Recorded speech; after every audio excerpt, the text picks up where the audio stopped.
पिछले 2 हफ्तों में राधिका अपने पति रोहन से बहुत नाराज थी और राधिका की नाराजगी देखकर रोहन को बिल्कुल भी अच्छा नहीं लग रहा था। इसलिए एक दिन रोहन राधिका को मनाने के लिए उसके पास आता है और राधिका से कहता है, अरे क्या हुआ राधिका, ऐसे कब तक नाराज रहोगी तुम मुझसे? अरे नाराजगी को छोड़ दो और मान जाओ ना।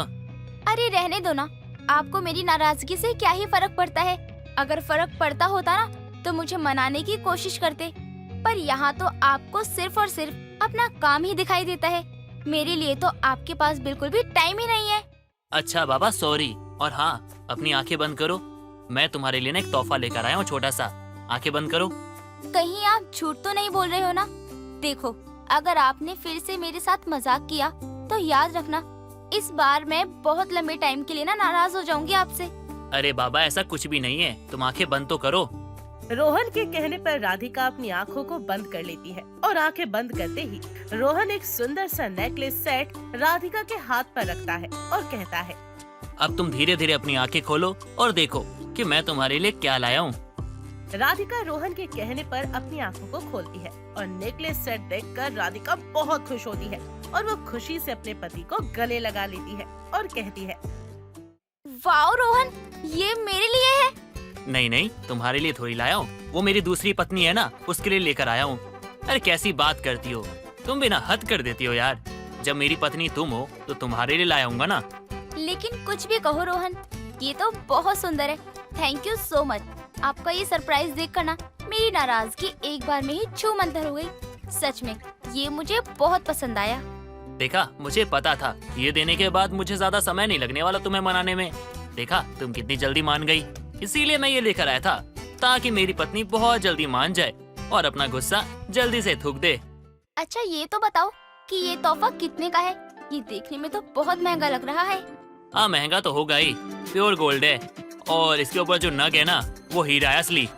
अरे फिर तो ये बहुत महंगा होगा। रोहन, किसने कहा था आपको इतना महंगा सरप्राइज देने के लिए? अरे आप तो जानते हो ना कि कैसे कैसे हम लोग अपनी हर चीज मैनेज करते हैं, फिर भी ये सब करने की क्या ही जरूरत थी आपको? जिसकी पत्नी तुम्हारे जैसे खूबसूरत हो ना, उसका पति तो कुछ भी कर सकता है, चांद तारे भी तोड़ के ला सकता है। ये तो कुछ भी नहीं है तुम्हारी खूबसूरती के आगे, और ऐसे सरप्राइज देना तो बनता है। दोनों पति पत्नी आपस में बातचीत ही कर रहे होते हैं, तभी उनके घर मीना नाम की औरत आती है और मीना बार बार राधिका को पुकारने लगती है। राधिका, ओ राधिका, कहाँ हो? जल्दी आओ। मीना के बार बार पुकारने पर राधिका मीना के पास जाती है और उससे कहती है, अरे अरे मीना बहन, क्या हुआ? चिल्ला क्यों रही हो? सब ठीक तो है ना? अरे बहन, तुम्हें पता भी है पड़ोस में क्या हुआ है? नहीं, मुझे तो कुछ भी नहीं पता। क्या हुआ है पड़ोस में और किसके घर में हुआ है? अरे बहन, शांति आंटी है ना, उनके घर में चोरी हुई है।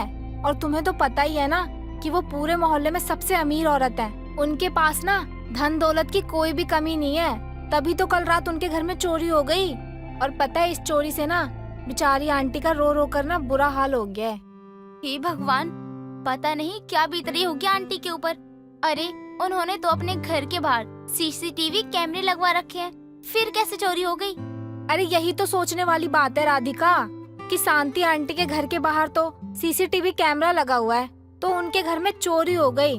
और सोचो, हम जैसे लोगों के घर के बाहर तो कैमरा भी नहीं लगा, तो हमें कितना डर होगा। हाँ बहन, तुम बिल्कुल सही कह रही हो। अरे सच बताऊं राधिका, मेरा तो दिल बैठा जा रहा है ये सोच सोच कर कि इस चोरी से आंटी का कितना नुकसान हुआ होगा।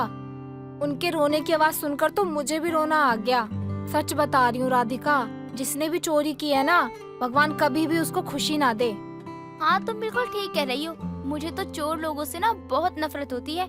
अगर भगवान उन्हें सही सलामत 2 हाथ पैर देते हैं तो क्या जरूरत है उनको दूसरों के घर में चोरी करने की? ईमानदारी और मेहनत से कमा के खा नहीं सकते क्या? मीना की बातें सुनकर राधिका बहुत ज्यादा डर जाती है, इसलिए वो मीना के जाने के बाद अपने सारे जेवर अच्छे से अपने कमरे की अलमारी में रख देती है और ताला लगा देती है। अब जितना हो सके ना उतना मैं अपने घर में रहूंगी, क्योंकि कुछ पता नहीं होता इन चोरों का, कब कहाँ किसके घर में चोरी कर ली। हे भगवान, इन चोरों को ना नरक में भी जगह मत देना। अरे कीड़े पड़ेंगे इनको, जब जाकर इनको समझ आएगा कि गलत काम करने का नतीजा हमेशा गलत ही होता है। इसी तरह कुछ दिन बाद एक बार फिर से रोहन राधिका के लिए एक डायमंड की अंगूठी लेकर आया था और उस डायमंड की अंगूठी को देते हुए वो कहता है, हाय माय ब्यूटीफुल वाइफ, ये देखो मैं तुम्हारे लिए डायमंड की अंगूठी लेकर आया हूँ और ये अंगूठी तुम्हारे हाथ में बहुत सुंदर लगेगी। क्या बात है, आज अचानक से मेरा पति मुझ पर इतना मेहरबान कैसे होने लगा? अरे कितनी बार तुमको बताऊं, जिसकी पत्नी इतनी सुंदर हो उसका पति तो चांद तारे भी तोड़ सकता है। तो ये क्या चीज है? और जो पत्नी से करे प्यार वो पत्नी को कैसे ना दे तोहफा। अच्छा वैसे ये बताओ, ये डायमंड की अंगूठी कहाँ से लेकर आए हो तुम, और ये कितने की है? क्योंकि डायमंड की चीजें तो बहुत महंगी होती हैं। बात तो तुम सही कह रही हो, महंगी तो है, लेकिन कितनी भी महंगी क्यों ना हो, तुम्हारे चेहरे पे जो इसे देखकर स्माइल आई है ना, उससे ज्यादा महंगी तो है नहीं। तुम्हारी स्माइल देखने का जो खर्चा होता है ना, ये वो है बस।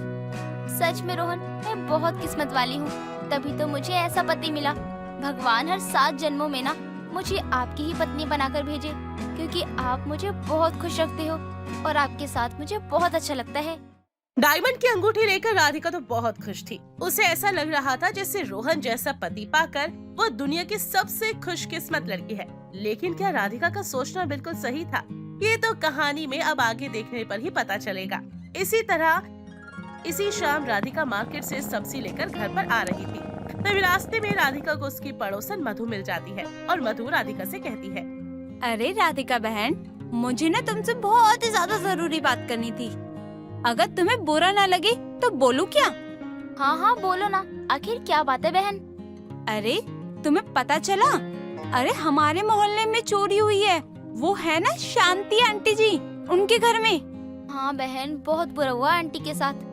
अरे देखो, बुरा मत मानना, जिस दिन उनके घर पे चोरी हुई थी ना, उसी रात मैंने भाई साहब को नीचे घूमते फिरते देखा था उनके घर के आसपास। अरे बहन बुरा मत मानना, मुझे लगता है कि देखो, अपनी जुबान ना संभाल कर बात करो। और तुम्हारी हिम्मत कैसे हुई मेरे पति को चोर कहने की? देखो बहन, मैं नहीं बोलती कि तुम्हारे पति ने चोरी की है। अरे शक तो उन्हीं पे जाएगा ना, क्योंकि वही वहाँ पर घूम रहे थे। अरे शायद से गलत संगत में पड़ गए होंगे तुम्हारे पति, तभी ये सब कर रहे हैं। हे भगवान, तुम्हें शर्म नहीं आती? मेरे ही मुंह पर मेरे पति के बारे में बोल रही हो। अरे जरा अपने पति पर ध्यान दो, क्या पता तुम्हारा पति ही चोरी करता हो पूरे मोहल्ले में। अरे माफ करना बहन, मैंने ये सब बातें बोलकर ना तुमसे बहुत बड़ी गलती की है। अरे इंसानियत के नाते तुम्हें बात बताई और तुम मुझ पे ही भड़क रही हो। अरे ये ना एक दिन ना सबके सामने सच आ ही जाएगा, ठीक है? मधु की बातें सुनकर राधिका को बहुत गुस्सा आता है और वो गुस्से में घर चली जाती है। और इसी तरह से एक दिन राधिका के घर रोहन का दोस्त विजय और नकुल आते हैं। राधिका उन दोनों के लिए नाश्ता बनाकर लाती है। तभी नकुल मजाक में राधिका से कहता है, और भाभी सब बढ़िया तो है ना? हाँ सब कुछ बहुत अच्छा है। अच्छा आपको पता है, आजकल आपके दोस्त ना मुझ पर कुछ ज्यादा ही मेहरबान हो रहे हैं। अभी इन्होंने हाल फिलहाल में मुझे गोल्ड का नेकलेस दिया था और फिर उसके बाद कुछ ही दिनों में मुझे डायमंड की अंगूठी भी दी है। सच में बहुत अच्छे हैं आपके दोस्त।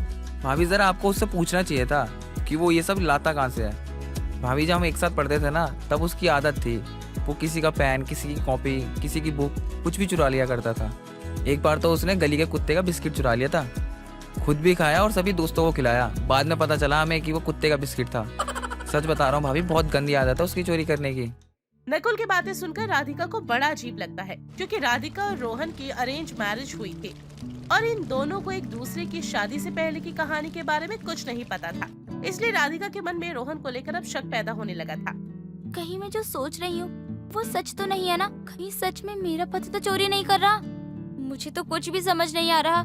यहाँ तो ऐसा हो रहा है जैसे गली गली में शोर है, मेरा पति चोर है और मुझे ही नहीं पता इसके बारे में। इसके बारे में तो मुझे पता लगाना होगा। अब मुझे ही रोहन को रंगे हाथों पकड़ना होगा, तब जाकर मुझे पता चलेगा कि सच में मेरा पति चोर है या फिर बेकार में ही गली गली में शोर है।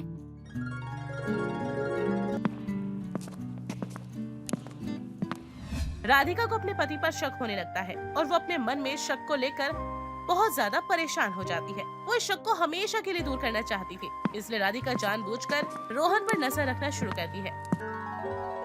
ऐसे एक रात दोनों पति पत्नी सो रहे थे, लेकिन रोहन बार बार करवटें बदल रहा था। वो चुपके से तकरीबन रात को 1:30 बजे उठकर अपने किसी साथी को फोन करता है और फिर घर से बाहर निकल जाता है। तभी राधिका भी उठकर रोहन का पीछा करने लगती है। हे भगवान, पता नहीं क्यों मेरा दिल बैठा जा रहा है।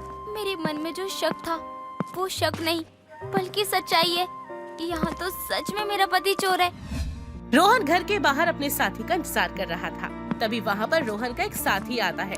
उसके बाद रोहन और उसका साथी दोनों आगे की ओर निकल पड़ते हैं। वो दोनों एक प्राचीन भगवान हनुमान जी के मंदिर जाते हैं। दोनों हनुमान जी के बाहर लगा हुआ मंदिर का ताला तोड़ने की कोशिश करते हैं, क्योंकि मंदिर में रखी हुई हनुमान जी की मूर्ति सोने की बनी हुई थी। ये सब देखकर राधिका के पैरों तले से जमीन खिसक जाती है। हे भगवान, यानी कि सच में मेरा पति चोर है। यानी कि अब तक धोखे में रह रही थी मैं। रोहन ने मेरे साथ बहुत बड़ा धोखा किया, लेकिन अब मैं चुप नहीं रहूंगी। मैं इनके खिलाफ आवाज उठाकर ही रहूंगी, ताकि ऐसे लोगों को सबक मिल सके कि बुरे कर्म का नतीजा हमेशा बुरा ही होता है। राधिका ने पहले से ही पुलिस को इन्फॉर्म कर दिया था। कुछ ही समय में पुलिस भी आ जाती है। राधिका वहाँ पर शोर मचाकर आसपास के लोगों को इकट्ठा कर लेती है। मंदिर के पुजारी, आस पड़ोस के लोग मंदिर के पास आते हैं और पुलिस वाले रोहन और उसके साथी को गिरफ्तार कर लेते हैं। इसके बाद राधिका गुस्से में रोहन से कहती है, शर्म नहीं आई तुम्हें ये सब करते हुए? अरे कम से कम शादी के बाद तो अपने जीवन में तुमको सुधार कर लेना चाहिए था। यहाँ तो शादी करने के बाद भी तुम्हारा वही हाल है। और तो और मुझे पता भी नहीं था कि तुम शादी से पहले भी चोरी किया करते थे। अरे शर्म आती है मुझे तुम्हें अपना पति कहते हुए। इंस्पेक्टर साहब, ले जाइए इसे यहाँ से। राधिका, मुझे समझ में नहीं आ रहा मैं तुमसे क्या कहूँ, लेकिन बस मैं इतना ही कहूँगा, मुझे माफ कर दो। वो बचपन में टाइम पास में चोरी करते करते मुझे आदत हो गई और अब जाकर मैं बहुत ज्यादा चोरी करने लग गया हूँ। मुझे माफ कर दो, मुझसे गलती हो गई, लेकिन मैं क्या करूँ, ये मेरी आदत बन चुकी है। मैं तुम्हें तकलीफ देना नहीं चाहता, लेकिन अपने आप में चोरी कर बैठता हूँ। मैं चाहता हूँ कि मैं चोरी ना करूँ, लेकिन मैं कर बैठता हूँ। यार मैं क्या बताऊँ तुम्हें, मैंने कभी सोचा नहीं था कि मेरे कारण तुम्हें तकलीफ होगी। हमेशा चाहता था कि तुम्हें कोई तकलीफ ना हो, तुम्हें महंगी महंगी चीजें और पूरी दुनिया की सारी चीजें लाकर तुम्हारे कदमों में रख दूं, लेकिन मैं ही पागल था। दूसरों की खुशियां चुरा कर अपने घर में खुशियां नहीं लाई जा सकती। मुझे माफ कर दो। राधिका की हिम्मत देखकर आसपास के लोग राधिका का खूब हौसला बढ़ाते हैं और कुछ महीने बाद राधिका रोहन से डिवोर्स लेकर अपनी जिंदगी में हंसी खुशी आगे बढ़ जाती है।